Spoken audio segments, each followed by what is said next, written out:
Agricultura BR começa agora. Uma ótima tarde a todos que nos acompanham em todo o Brasil e também em outras localidades. Lembrando que você acompanha aqui o nosso programa e o Canal do Boi através das parabólicas em todo o país. Também a internet, o portal sba1.com, você acessa, tem muita notícia, tem informação, agenda de leilões e muito mais. Você acompanha também no Facebook e também no YouTube. Outra forma de você acompanhar a nossa programação é através das TVs por assinatura. Destaque para Claro TV e NET TV, agora uma só, você acompanha a nossa programação lá. A NEL TV, transmitindo o Canal do Boi no Brasil e no Paraguai. E a partir deste momento, no programa Agricultura BR, nós temos a TV Imaculada Conceição, trazendo e levando o nosso sinal. Eu começo o programa de hoje falando a respeito de infraestrutura. E olha, se há algo que trouxe preocupação e que ainda mantém algum nível de preocupação, é esse, infraestrutura que é diretamente ligada à logística. E isso tem sido garantido através das ações dos ministérios do governo federal, que tem conseguido manter as atividades, as ações, a segurança para quem trabalha, sob o aspecto de saúde e também a outros fatores que são ligados à determinação de segurança. Isso tem feito com que o abastecimento interno no país seja garantido e também os negócios como as exportações dos produtos que são embarcados para outras localidades. E olha, e a respeito deste assunto sobre infraestrutura e logística, nós fizemos algumas questões para o professor Marcos Fava Neves, ele que é doutor e especialista em planejamento estratégico para o agronegócio. Ele falou o seguinte, respondeu a pergunta sobre como melhorar uma situação logística da infraestrutura do país em meio a uma crise como essa que estamos vivendo.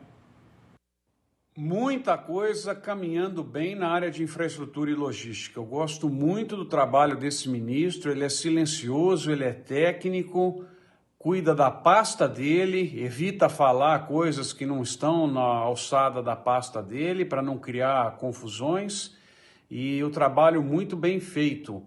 Eu acho que ela dá uma atrasada de 3, 4 meses, 5 meses, enquanto durar o problema aí do coronavírus, mas os processos continuam em andamento para que tenhamos uma ampla concessão de infraestrutura pública para o setor privado gerenciar. Com isso, o Brasil vai conseguindo aos poucos reduzir a desvantagem logística. É fundamental que tenhamos aeroportos, portos, ferrovias, rodovias geridas de maneira muito eficiente pelo setor privado, com amplos investimentos para que o Brasil consiga transformar esse item em vantagem competitiva em 5 anos. Eu acho que é possível, sim, vermos isso daí acontecendo e é um ministério que eu gosto muito do trabalho, como eu disse aqui no começo da minha resposta.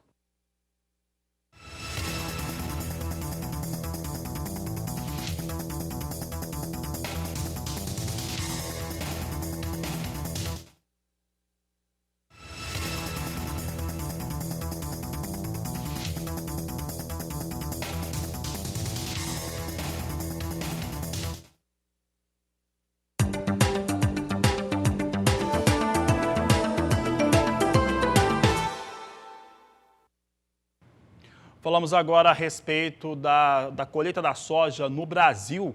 A G-Rural Consultoria divulgou na manhã desta segunda-feira os dados atualizados até a última quinta-feira, dia 8 de abril. E até quinta-feira, 89% da área cultivada com a oleaginosa havia passado pelo processo de colheita, já ficando 1 ponto percentual mais rápida do que a safra passada, que até então era recorde em relação à velocidade de trabalho no campo. Vamos dar uma olhada no gráfico agora para ver o cenário como está. Elas estão muito igualadas. Você vê aqui que a safra passada, na data do dia 9 de abril, ano passado, estava em 88%, enquanto a colheita agora chegou a 89%. Houveram algumas reduções nas estimativas de produção de soja no Brasil, nada que tire a marca recorde que deve ser alcançada, confirmada nesta safra 19/20. A Conab na quinta-feira, reduzia sua estimativa de produção no Brasil para pouco mais de 122 milhões de toneladas, enquanto que a AG Rural já havia trazido números atualizados em março para 123 milhões de toneladas. Esses são os números para a produção brasileira de soja.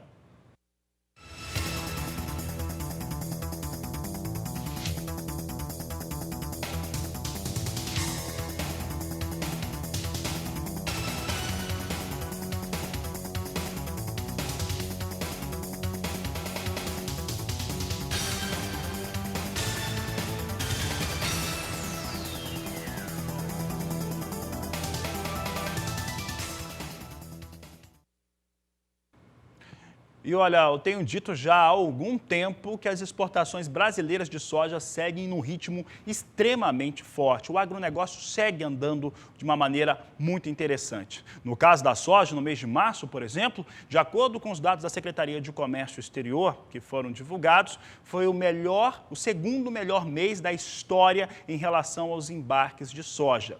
De acordo com a ANEC, Associação Nacional dos Exportadores de Cereais, aí os métodos são um pouco diferentes. A ANEC afirma que o mês de março de 2020 foi o melhor mês da história em relação aos embarques de soja, ali com 13 milhões e 400 mil toneladas. Independente do número e da fonte, o que se sabe é que as exportações seguem extremamente elevadas e este é o assunto desta reportagem de Saulo Lopes.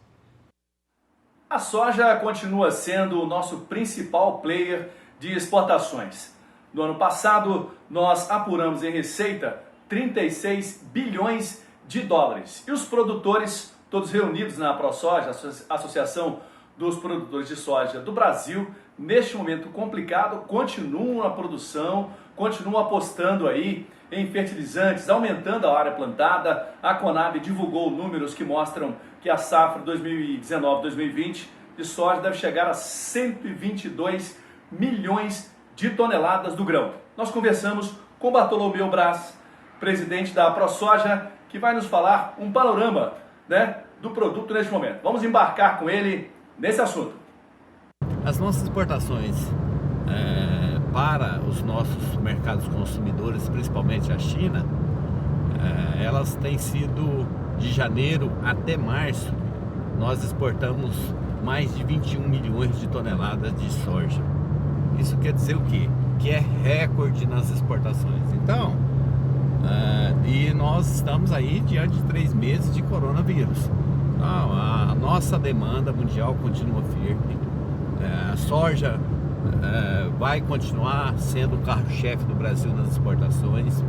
É a proteína que tem mais acesso às pessoas, que dá mais acesso às matérias-primas de carnes, como aves, suíno, peixes e bovinos. Então, o produtor agora tem que adequar aí as suas realidades. Lógico, nós temos um custo de produção também que está atrelado, nós temos insumos que são fornecidos por esses países, então nós precisamos já preparar aí rapidamente a nossa próxima safra. Muitos dos nossos produtores já estão todos negociados e planejados a próxima safra, mas o importante é que os mercados continuam firmes, a demanda continua firme e a expectativa nossa é de ter uma grande safra, uma super safra, lógico, problemas pontuais como cita o Rio Grande do Sul e algumas pontuais no Paraná, mas enfim, nós teremos uma grande safra e a expectativa é que o produtor brasileiro possa também vender para o mercado interno, mas também fazer as suas exportações normalmente. A soja é um importante, então, produto, como a gente acabou de ver nas palavras do Bartolomeu Braz e dos números também. Ainda segundo o 7º levantamento do Boletim de Grãos da Conab, o Rio Grande do Sul, importante produtor, tem enfrentado problemas devido à seca, à estiagem naquela região, mas não atrapalha muito a colheita. Nós estamos, neste momento, segundo a Conab, com 76% da colheita já garantido. Norte de Mato Grosso lidera essa produção. De Brasília, Saulo Lopes.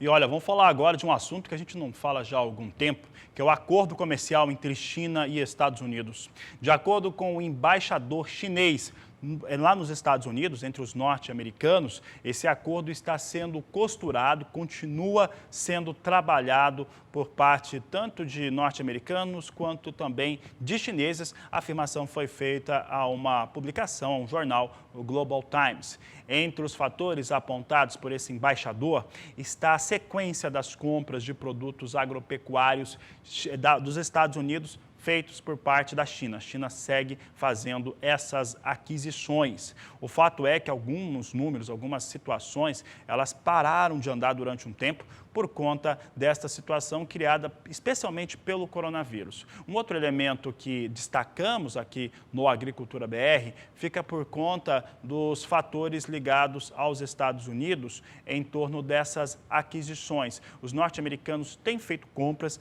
em vários posicionamentos, mas principalmente vendido produtos para os chineses. Estados Unidos tem uma informação muito importante, tem a ver com o coronavírus, por isso que eu vou pedir para manter o assunto. Algumas produções começaram a se reduzir nos Estados Unidos. Entre elas, a indústria processadora de carne suína. Os Estados Unidos tem uma forte produção e exportação, o maior exportador de carne suína do mundo. Por lá, as unidades começaram a parar desde a semana passada, um efeito direto de coronavírus. Então, basicamente, o que esse embaixador está dizendo é que espera ter agora reuniões virtuais, né, aquelas reuniões que são feitas pela internet, e também espera que os processos desse acordo, primeira fase com os norte-americanos, ele siga. Sobre algumas questões ainda ligadas aos Estados Unidos, temos agora, vamos trazer a soja em Chicago. Soja em Chicago, neste momento, vai sendo influenciada por mercado financeiro, isso é inevitável, isso ocorre por várias questões, entre elas a taxa de juros mais baixa nos Estados Unidos, entre outros elementos que influenciam os negócios. Temos aqui as posições de mais curto prazo, você vê aqui elas estão perdendo no mais curto prazo, onde tem maior liquidez também, vai perdendo 1,4%, 1,45% neste momento. Maio a $8,51 mais 2 o bushel. Julho, $8,58 mais 6. Você vê que vai perdendo 12 pontos, uma variação entre 1,3% e 1,4% de queda. Agosto vendo para $8,62 mais 2. Setembro, $8,63 por bushel. Havia muita situação de expectativa em relação à soja. Soja nos Estados Unidos, que também é influenciada pelo momento de cultivo, de plantio dos norte-americanos. E se o dólar, para muita gente, tinha uma expectativa de operar em queda aqui no Brasil nesta segunda-feira, depois do feriado prolongado, feriado mundial, não é o que está acontecendo, não. Muito pelo contrário, o dólar vai colocando peso, né? Olha só, vai subindo mais de 2% agora, 2,11% de alta para a moeda norte-americana, dólar comercial chegando a R$ 5,19, mais 8, de certo modo frustrando algumas expectativas que foram criadas neste final de semana prolongado por conta da Sexta-feira Santa. Vamos continuar falando de mercado agora, o mercado financeiro principalmente. Você viu que soja Chicago vai sendo impactado neste momento. Vou conversar agora com Walter Puga Júnior, que nos traz as informações. Puga, boa tarde, seja bem-vindo.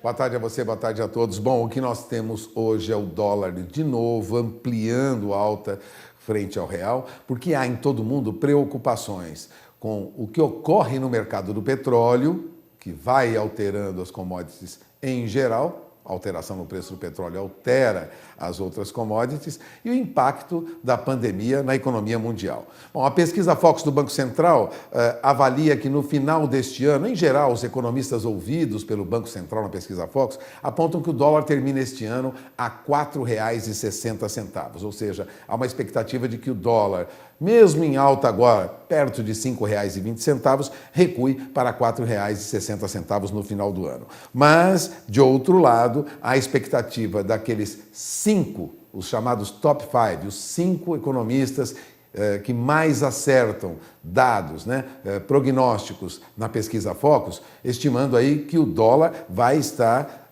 bem acima disso. Fechamento de 2020 para esse grupo vai para R$ 5,10 e não R$ 4,60 como a maioria dos economistas. Mas são apenas 5 os que defendem, né, que o dólar terá no final do ano um valor na faixa de 5,10. Por isso, prepare-se. Há ainda muita indefinição sobre como os economistas veem o comportamento do câmbio diante dessa turbulência, vamos repetir de novo, turbulência que ocorre no mercado financeiro internacional. O dólar, neste momento, tem uma alta de 2,11%, quase 2,12%, volta à faixa de R$ 5,19 mais 78, praticamente 5,20, passou de R$ 5,20, porque ainda há muita indefinição sobre o que vai ocorrer no mercado do petróleo.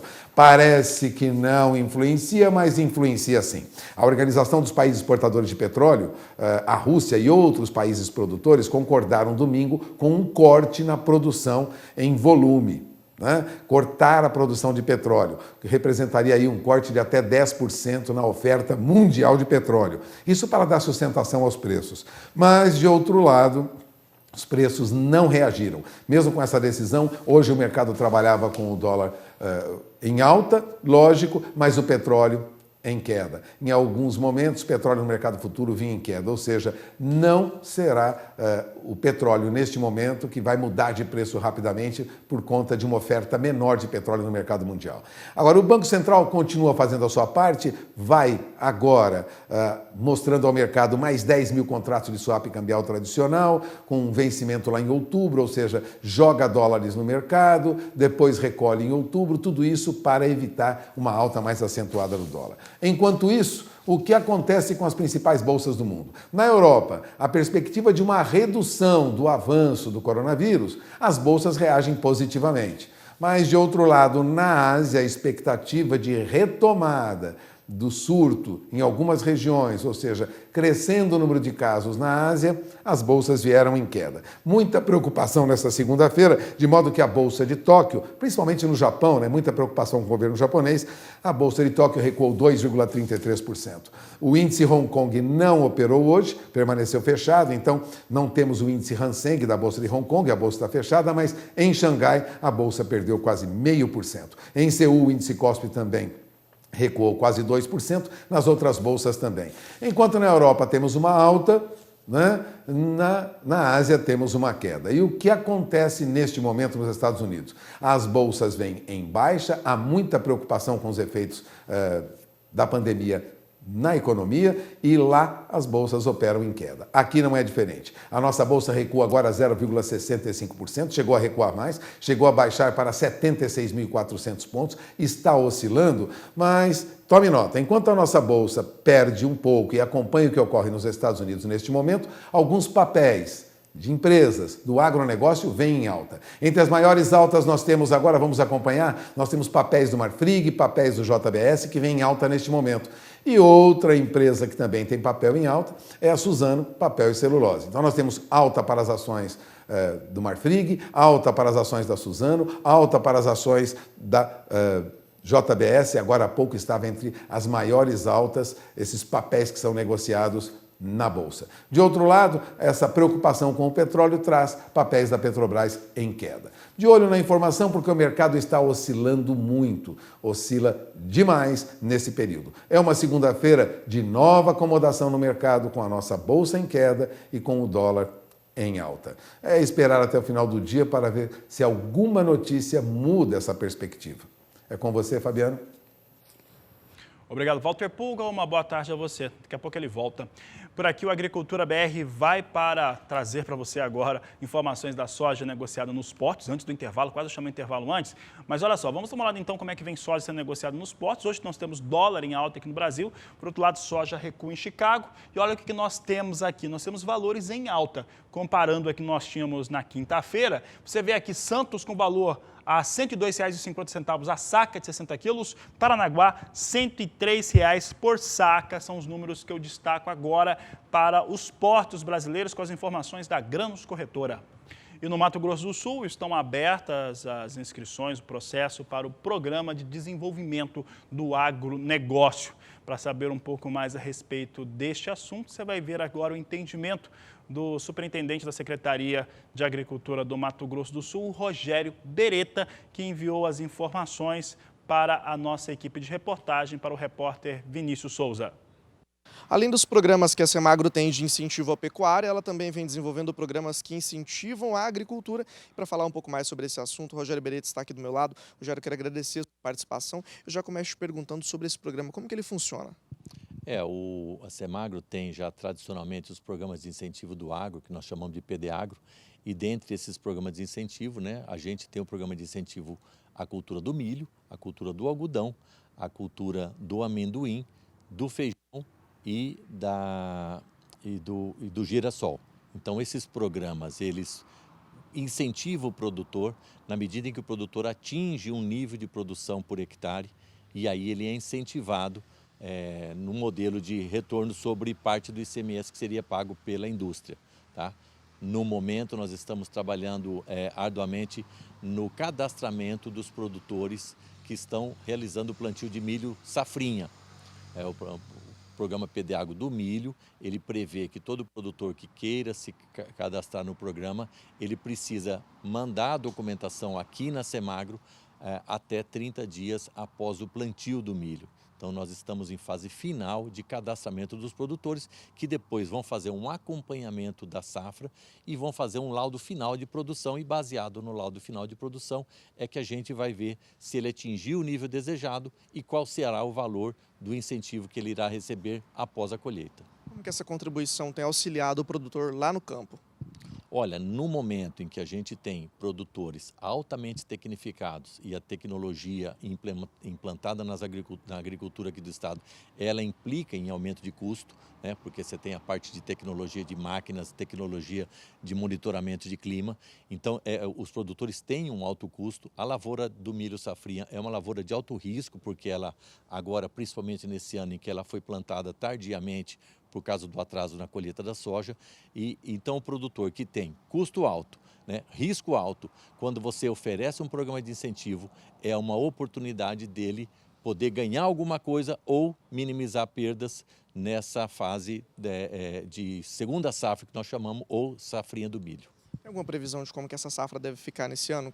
Já dá para traçar aí um panorama de como que vai ser esse período? A gente sabe que nós vivemos um momento delicado por conta da pandemia, mas a gente sabe também que houve um atraso nesse plantio. Dá para ter um panorama de como que fica esse cenário no Mato Grosso do Sul? Olha, nós aqui na Semagro, nós trabalhamos intimamente baseado nos relatórios de safra da ProSoja. O que acontece? O atraso no plantio do milho, causado pelo atraso na colheita da soja, e essa seca que aconteceu no mês de fevereiro e tem acontecido no mês de março, ainda não nos permite fazer uma previsão. Nós precisamos esperar um pouquinho mais.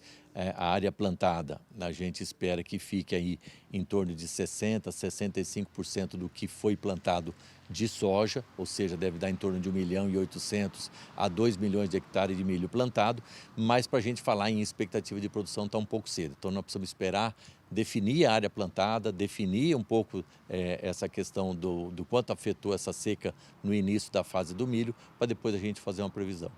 Tá certo, então, Beretta, vou agradecer a sua participação. Lembra você que essas e outras entrevistas ficam disponíveis nas nossas redes sociais e também no portal sba1.com. De Campo Grande, Mato Grosso do Sul, Vinícius Souza.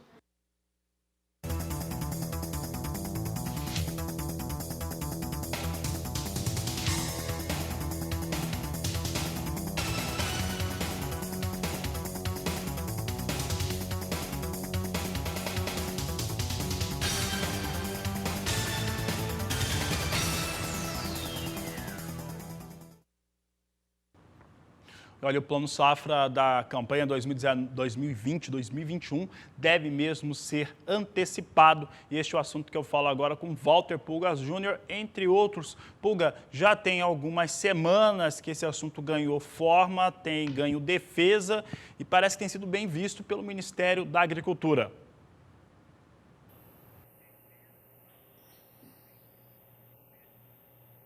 É isso mesmo, Fabiano. A Frente Parlamentar Agropecuária encaminhou à ministra oficialmente pedido para que antecipasse o anúncio do Plano Safra. Qual é o objetivo? Não é sair do cronograma normal. 1º de julho começa a vigorar um novo Plano Safra. Todo ano é assim. Porém, o anúncio seria antecipado. Por quê? Para que o produtor pudesse planejar melhor neste ano, onde as dificuldades são imensas e onde há muita imprevisibilidade. Se o plano for anunciado antecipadamente, haverá uma previsão maior. Aliás, a bancada ruralista aproveitou para pedir 15 bilhões de reais para subsidiar o crédito rural na próxima temporada, ou seja, 50% mais do que aqueles 9 bilhões e 900 milhões de reais que o Tesouro Nacional tem para equalizar os juros das diversas linhas do atual Plano Safra. Outra reivindicação dos parlamentares é para dobrar o valor destinado ao seguro rural no ano que vem, de 1 bilhão de reais para 2 bilhões de reais. É o que pedem os deputados, né? Agora, os produtores também fazem suas reivindicações já para o Ministério. A corrida é para apresentar as propostas rapidamente e tentar emplacar alguns pleitos, alguns pedidos, né, para o próximo Plano Safra. A AproSoja do Mato Grosso, por exemplo, quer juros de 3,75% ao ano, mesmo patamar da Selic, né? Isso para custeio agrícola, 3,75%. Hoje em dia está em 6% ao ano, ou seja, atualmente 6% ao ano. Esse mesmo pedido foi feito para a linha de financiamento, a ampliação e construção de armazéns, cujas alíquotas vão de 6% a 7% ao ano. Agora, os agricultores familiares também reclamam da falta de subsídio e vão pedir juros abaixo de 2% ao ano. De qualquer maneira, a ministra admite que é difícil neste momento, mas que está brigando, né, entre aspas, para conseguir juros menores junto ao Ministério da Economia. A ministra da Agricultura, Tereza Cristina, afirmou, aliás, neste final de semana, que está brigando por juros menores no próximo Plano Safra. Ela disse: estamos em discussão, conversando dioturnamente com o Ministério da Economia para tentar ver se conseguimos juros mais baixos, já que a Selic caiu. Mas ela lembra, infelizmente, os juros de mercado, ao contrário, estão mais caros, né? Ela disse que para juro que tem subvenção do governo federal, ela tenta que ele caia a percentuais menores para este Plano Safra que vem agora. Ela disse isso numa entrevista a uma rádio do Rio Grande do Sul. Aliás, ela rebateu também algumas críticas de lideranças do agronegócio sobre os benefícios que foram concedidos para produtores do Sul que foram prejudicados pela seca, né? A crítica em relação aos juros, eles não baixaram, eles continuam aí até 4,6% ao ano para pequenos produtores e 6% ao ano para médios produtores, tanto para a operação de custeio, né? Elas podem ser prorrogadas até 7 anos, as parcelas podem ser, vamos dizer, foram aliviadas, mas a taxa de juros não caiu. De qualquer maneira, vale lembrar, a ministra disse que é impossível, neste momento, mexer em alguns aspectos desses contratos de juros,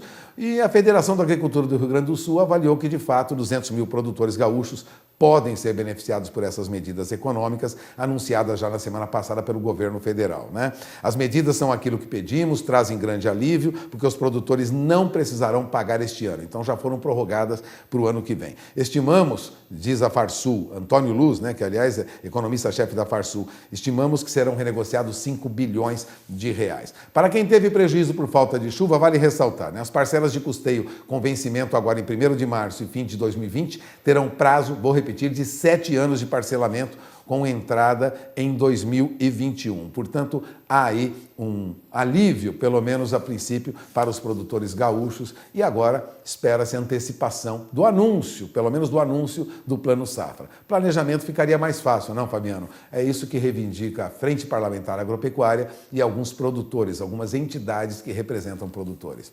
É com você. Obrigado, Pulga. Uma boa tarde. Sem dúvida, fica mais fácil com planejamento.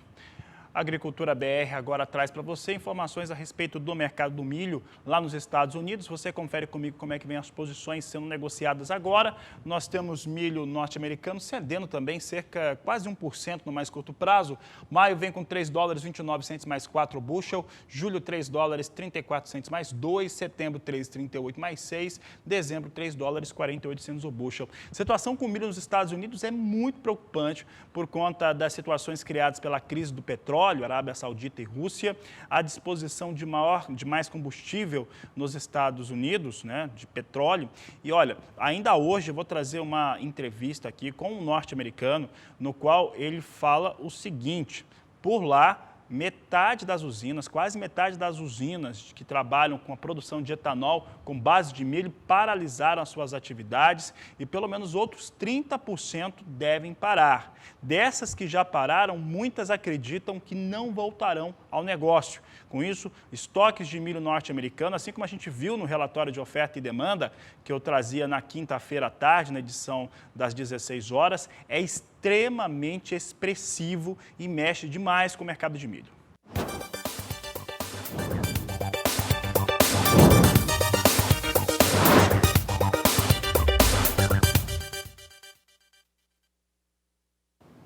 Eu vou conversar agora com o professor Samuel Ribeiro Jordano, do Grupo Pensa, da USP, que vai falar um pouco a respeito de café, mas principalmente um acordo, uma parceria com a Ilha Café, que tem proporcionado situações muito interessantes para estudantes, para pesquisadores brasileiros na área de café. Vou conversar com ele pela internet. Professor Samuel, um prazer falar com o senhor aqui no canal do Boi. Como que esse trabalho tem sido feito? Como que ele pode trazer bons resultados para a cafeicultura nacional? Boa tarde. Boa tarde.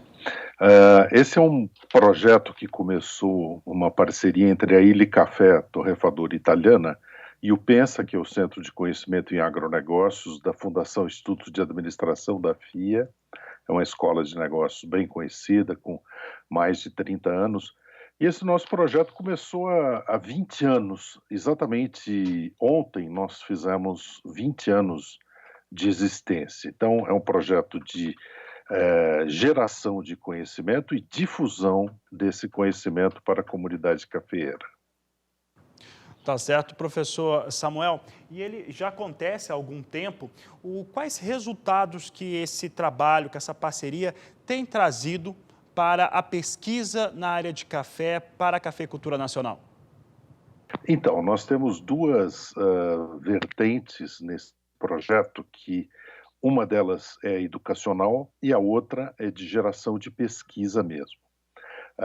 Na parte educacional, nesses 20 anos, nós tivemos 9.514 participantes de eventos nossos de difusão de conhecimento e também 213 alunos em 5 versões do MBA no agronegócio café. Então, aproximadamente 10 mil participantes, são números bastante relevantes para esse período de atuação. Com relação à pesquisa, indo diretamente à sua questão, nós já publicamos 10 edições dos Cadernos da Universidade do Café e um livro que reúne uma série de pesquisas. Esse material está disponível na nossa página universidadedocafé.com. Gratuitamente, ele é aberto ao público e temos pesquisas aí que variam sobre os mais diversos temas e que foram elaborados ao longo desses 20 anos. Professor, como que vocês têm conseguido ver o resultado dessas pesquisas, esse trabalho acadêmico, para o cafeicultor? Como é que o cafeicultor tem conseguido se utilizar dessa experiência, dessas informações e dessas pesquisas para melhorar a produção nacional? Então, alguns dos temas que eu poderia te citar como interessantes para o acesso aos produtores, eu vou citar um deles, por exemplo, tecnologias disruptivas e o café. O que é isso, né? Toda a agricultura mundial se depara com a agricultura 4.0, que é uma agricultura altamente conectada e com alguns traços de tecnologia muito altos. Como que isso pode trazer vantagens? Então, nessa pesquisa sobre as tecnologias disruptivas que está publicada, nós mostramos que, às vezes, até 30% até 40% do custo de produção pode ser reduzido na cafeicultura com a utilização dessas novas tecnologias. E isso é uma questão de tempo, não é uma questão de ser, mas uma questão de quando, e o quando já começou.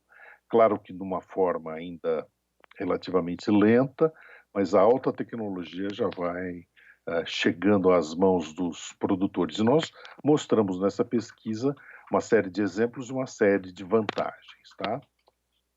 Professor Samuel, quem está nos acompanhando agora, nos assistindo, está interessado em saber mais, quem sabe até fazer um dos cursos, como que ele faz para ter acesso, para ter mais informações?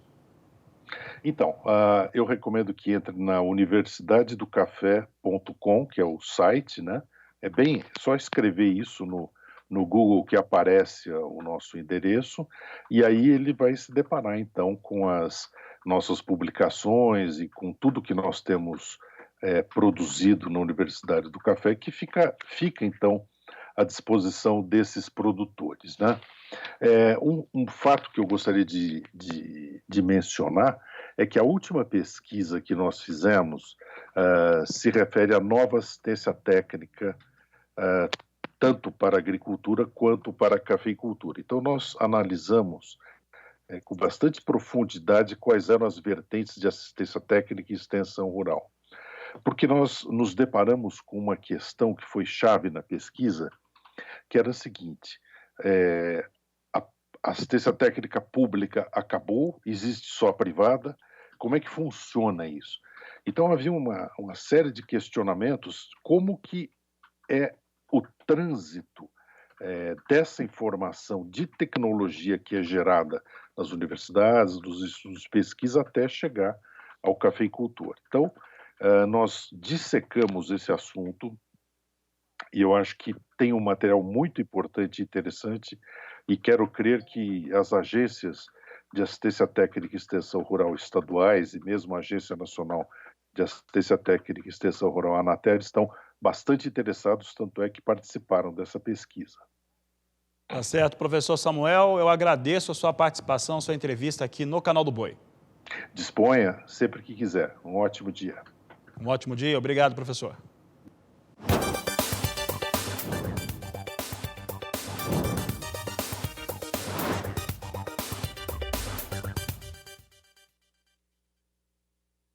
Sigo falando de café, essa entrevista foi gravada, evidentemente, na última semana. Sigo falando de café agora, falando do café negociado em Nova York. Em Nova York, café arábica que vinha caindo nas primeiras horas de negociação. Essa queda agora se reverte com elevação. Posição de maio vem com $1,19 mais 5 a libra peso. Julho, $1,19 mais 95. Setembro, 1,21 mais 20. E a posição de dezembro, $1,22 mais 55 a libra peso. Traz aqui um pouquinho para o estúdio, pode deixar a tela aqui um pouco. Olha só, esses dois contratos, o produtor de café sabe disso muito bem, eles estão muito relacionados com a safra brasileira, onde está precificada a safra brasileira, então pode-se dizer que tem janela aberta, janela de boas condições de negócios para o café arábica.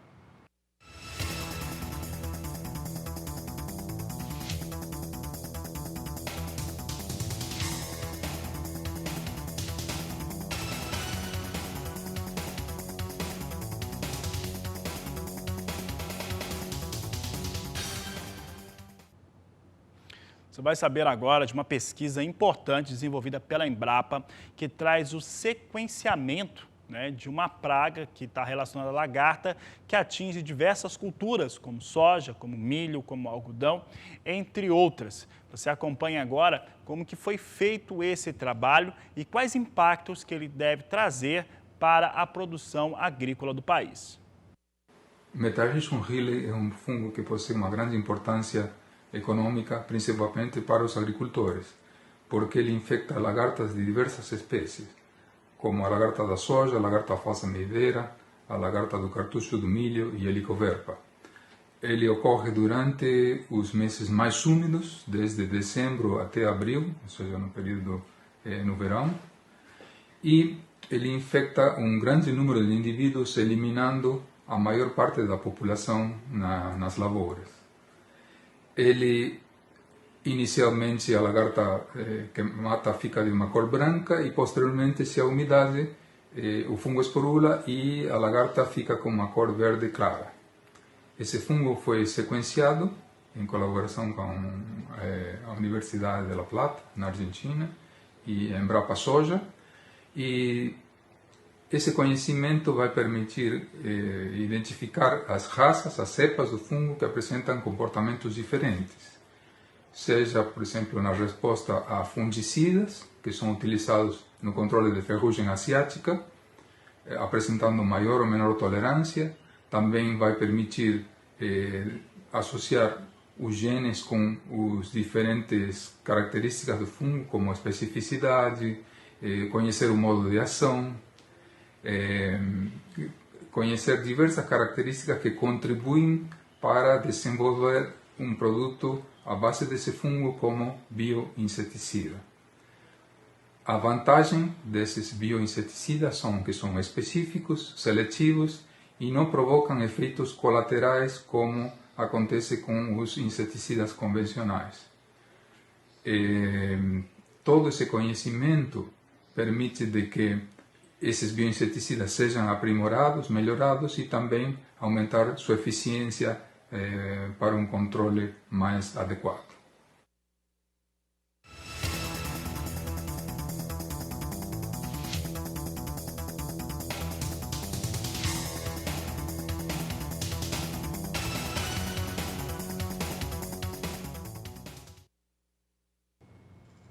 Olha, as aeronaves não tripuladas, como os drones, cada vez mais têm ganho espaço na agricultura, no trabalho de técnicos, de pesquisadores e também para aplicação de produtos. E este é o assunto dessa reportagem de Valdir Pacheco.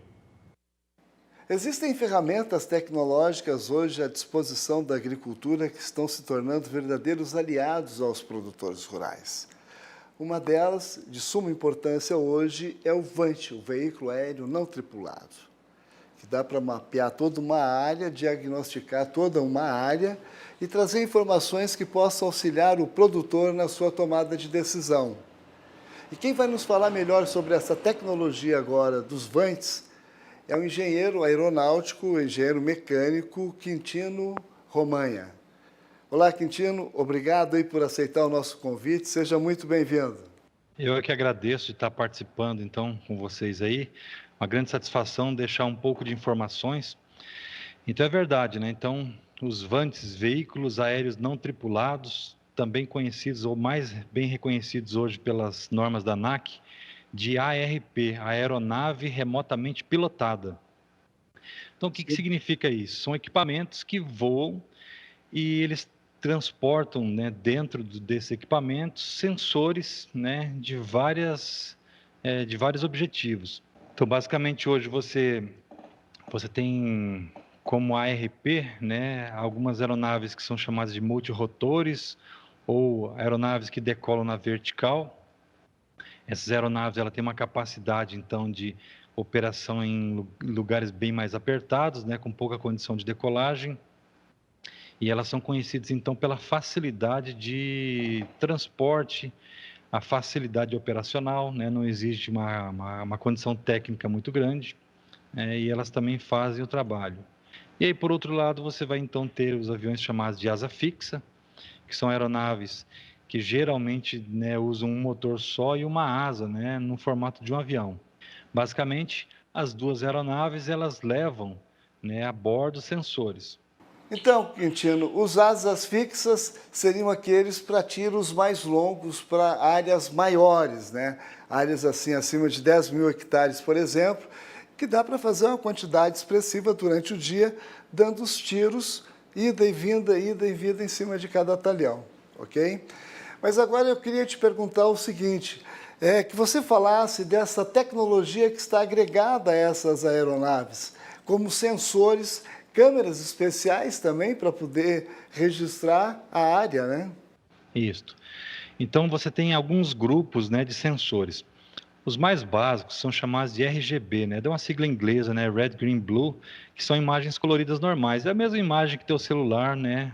O ouvinte, né? O telespectador que está acompanhando a gente, é uma imagem exatamente igual à imagem de um celular. Então, o equipamento ele vai fazer essa fotografia ou essa filmagem, né, aérea. Aí, depois disso, você tem uma outra categoria de sensores, que são chamados sensores multiespectrais. Aí que está a diferença, né? O sensor multiespectral ele é muito importante na aplicação em agricultura, porque eles são dotados de um sistema de filtragem, né? E ele não deixa passar, então, a imagem colorida por esse filtro. Então, a imagem que é adquirida por esse tipo de câmera é uma imagem que só passa uma banda chamada infravermelho. Por que dessa banda, né? Porque a planta, quando ela tá fazendo a fotossíntese dela, ela absorve quantidade de luminosidade solar e uma parte muito grande ela devolve, né, ao meio de novo, né, que nós chamamos de reflectância. Ok, Quintino, uma pena que o nosso tempo é curto, mas eu acho que foi muito válida a sua explicação. Deu para a gente entender agora um pouco melhor o trabalho realizado por essa ferramenta tecnológica hoje, que são os vantes e os drones, né? Muito obrigado pela sua participação, Quintino. Eu que agradeço, e qualquer pessoa que tiver interesse assim de tirar mais dúvidas, né, pode ligar para a nossa empresa. Nós temos um canal aberto, telefone fixo, WhatsApp, nós temos site, para poder ajudar a esclarecer, né? Eu vejo assim a ferramenta dos vantes hoje uma ferramenta muito essencial, maravilhosa, e ela tem auxiliado bastante realmente o mercado de agricultura no nosso estado. Eu espero com certeza que nos próximos anos ele vai realmente auxiliar bastante a agricultura do nosso estado aqui. Ok, eu até digo que é um caminho sem volta, viu, Quintino? Uma vez utilizada a tecnologia, ninguém fica sem mais, né? Ok, obrigado pela sua participação mais uma vez. Até mais.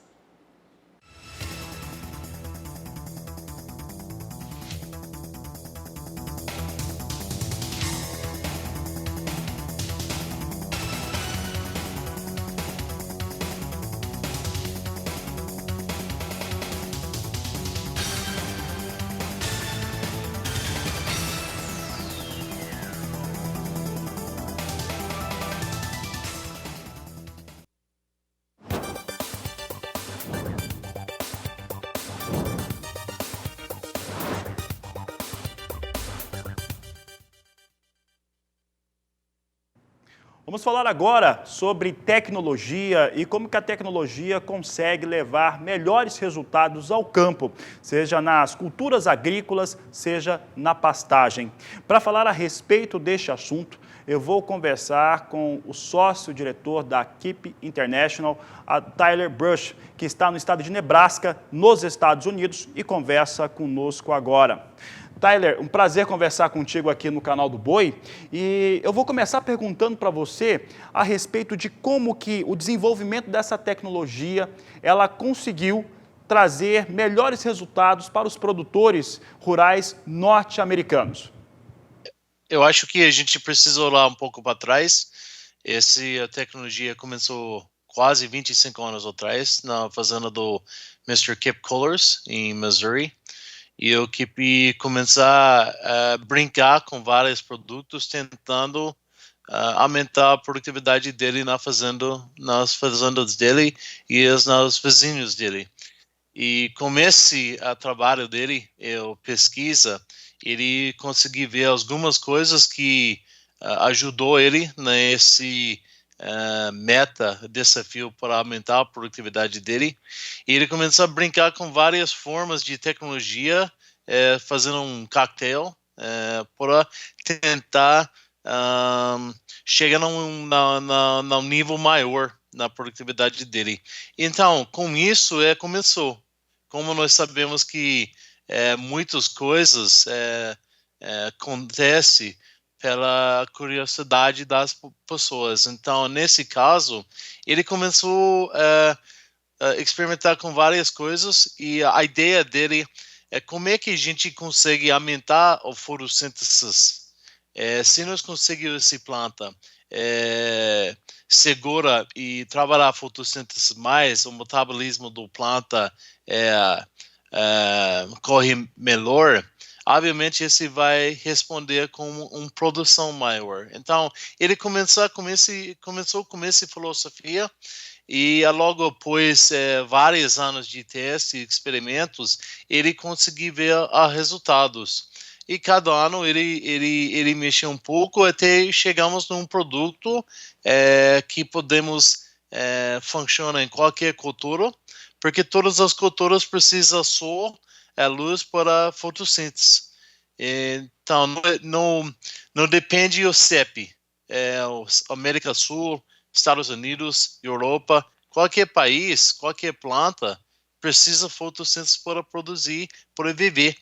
Então, quando você tem uma tecnologia que aumentar esse esse jeito de produzir esse fotossíntese dentro da planta, obviamente vai responder com uma produção maior.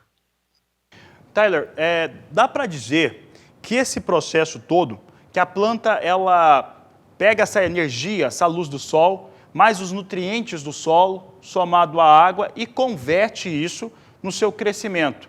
Dá para dizer que a aplicação da tecnologia faz com que essa conversão seja melhorada, que essa conversão atinja resultados melhores? Sem dúvida, esse é o ponto. Você pega esse produto, ele pega sol que já existe, tem a adubação no chão que já existe, e quando você juntar essas duas coisas, você tem um resultado que saiu no mais eficiente do planta e mais produção. Independente se é soja, algodão, milho ou grama. Então, qualquer essa cultura, o seu resultado vai ser maior. Bom, e a equipe está no Brasil, a tecnologia está no Brasil, nós temos mostrado aqui no canal do Boi como que tem sido essa entrada da tecnologia aqui no país e como que ela tem atuado nas culturas tradicionais. Aqui o Brasil, como os Estados Unidos, tem uma grande produção de soja, de milho, algodão e também uma grande produção de pastagens para o gado, para os animais. Como é que tem sido esse trabalho feito em território brasileiro? Bom, primeiro, o produtor brasileiro é muito para frente. Eu sei que às vezes a gente pensa em América Latina que a infraestrutura, algumas coisas, às vezes está um pouco para trás, mas o produtor não. O produtor é muito para frente, ele está muito agressivo e queria a tecnologia, queria aprender as novas coisas e quer usar essas tecnologias para ampliar a produção. Então, quando a gente veio para o Brasil com essa tecnologia, nós sabíamos que o produtor brasileiro vai abraçar isso porque o produtor brasileiro é muito inteligente. E ele sabia que quando tem uma oportunidade para aumentar a produção, um custo, um retorno é muito bom pelo investimento. Então, nós sabemos que a produtor brasileira ia abraçar e também o clima brasileiro é fantástico. Qualquer produto, qualquer coisa, precisa chuva, precisa a luz e o clima boa. E o Brasil tem as três. E o solo é excelente. Então, nós sabemos que o Brasil é um clima perfeito para isso. Nós sabemos que o produtor brasileiro é uma cara perfeita para isso. E também é um produto que funciona em todas as culturas. Então, você tem cana, tem algodão, milho, arroz, várias as culturas onde esse produto podemos ser aplicado. E além disso, o Brasil é a maior área no mundo que tem pastagem para boi. E às vezes muita gente só olha para soja, algodão, as culturas principais. Mas nosso pensamento que tem muita área de pastagem e tem muito produtor de gado e que ninguém presta muita atenção às vezes na pastagem deles. Então, nossa ideia é se nós podemos aumentar a pastagem dos produtores 10-15% a mais, que a gente consegue deixar esse boi lá em cima desse gramínea mais 20, 30 dias, é uma coisa muito importante para a produtor de boi. Então, nós queremos ajudar todo mundo. Então, essa ideia foi para a pastagem, exatamente para isso. Tyler, para encerrarmos a nossa entrevista, eu vou fazer uma pergunta agora, que é meio geral em relação ao agronegócio, ao agribusiness. Como que você, neste momento, enxerga o futuro do setor do agro, considerando a tecnologia, a demanda por alimentos e a produção de alimentos, sejam grãos, seja carne, isso falando de uma maneira global, em especial nos países, nas regiões onde a Keep International atua? Vamos começar aqui nos Estados Unidos. Na 31 de março, saiu um relatório do USDA que falou que os Estados Unidos vai plantar 97 milhões de acres de milho, quase um recorde, e 83 milhões de acres de soja. Então, o milho aumentou e a soja baixou um pouco. Mas, obviamente, nós estamos numa clima de agronegócio, está muito estranho para todo mundo. Então, esse coronavírus e o petróleo, as duas coisas maiores que está afetando o setor agrícola aqui. O petróleo, o fato que o petróleo baixou para 25, 30 dólares o barril, esse deu muito pressão no preço de etanol. E hoje, o etanol aqui nos Estados Unidos está no nível que é o break-even, está 15% ou 20% embaixo, ou seja, ninguém está ganhando lucro com a usina de etanol, e a 60% das usinas de etanol aqui nos Estados Unidos já está fechando. E tem muitos que falam que vai voltar, e tem muito que não vai voltar nunca, já vai fechar e vai encerrar.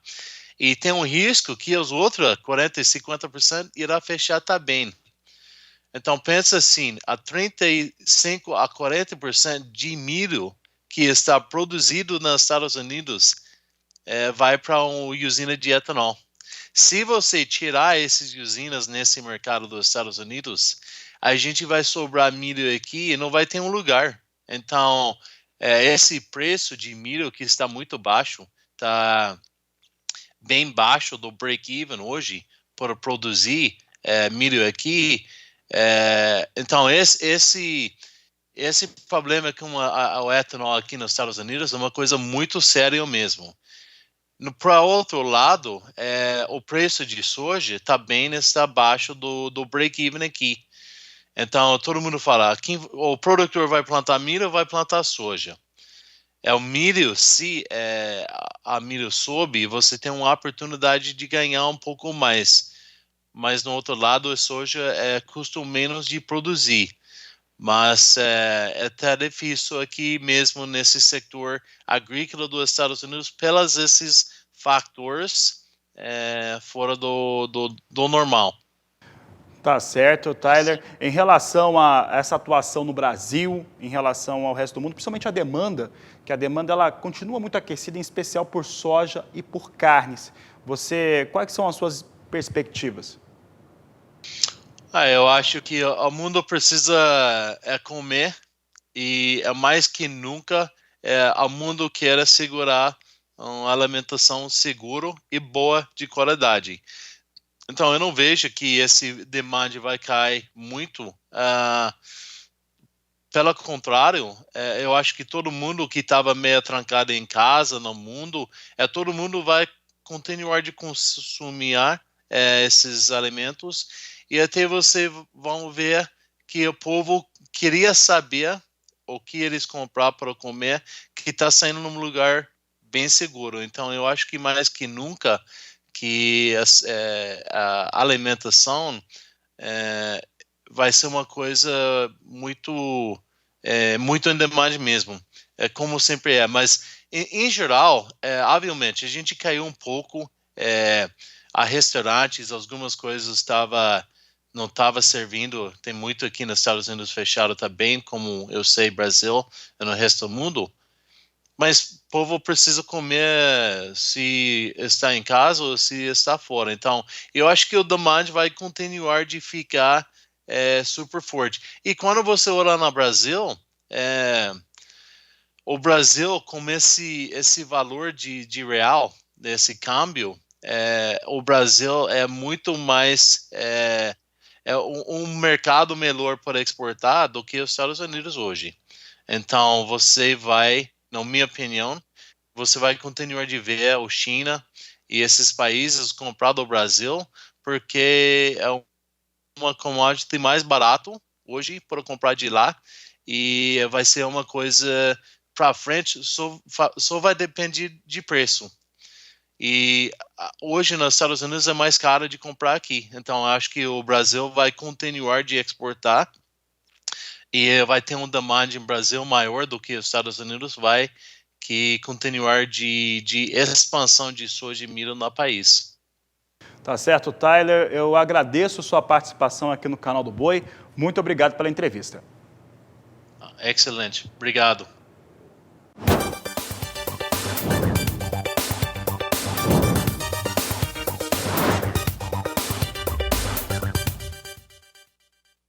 Aí eu estava prestando atenção na agenda de leilões do Canal do Boi, sempre grandes eventos para você. Você vê o leilão virtual, agora virtual, precoce total da Leilosul. Durante as próximas semanas a gente vai trazer esse destaque para você na nossa programação e, é claro, também no Agricultura BR. Por aqui eu volto a falar de grãos, agora trazendo como é que vem o andamento com soja em Chicago. Segue caindo, mas agora cai um pouco menos, mas ainda com recuo. O recuo é mais de 1%. Posição de maio, 8 dólares e 52 centes mais 6 o bushel. Julho, 8 dólares e 60 centes mais 2. Agosto, 8 dólares e 63 centes por bushel. E setembro, 8 dólares e 64 centes mais 4 por bushel. São os destaques do Agricultura BR com soja em Chicago, que vai caindo e caindo bastante.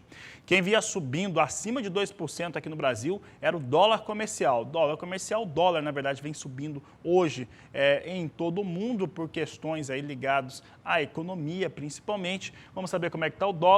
Nós temos o dólar subindo ainda, agora um pouco menos, 1,73% de alta para a moeda norte-americana, negociada agora a R$ 5,17 mais 8. São as informações finais dessa edição do Agricultura BR, que volta logo mais às 16 horas, na nossa terceira edição, sempre trazendo para você aquilo que é importante para o seu negócio.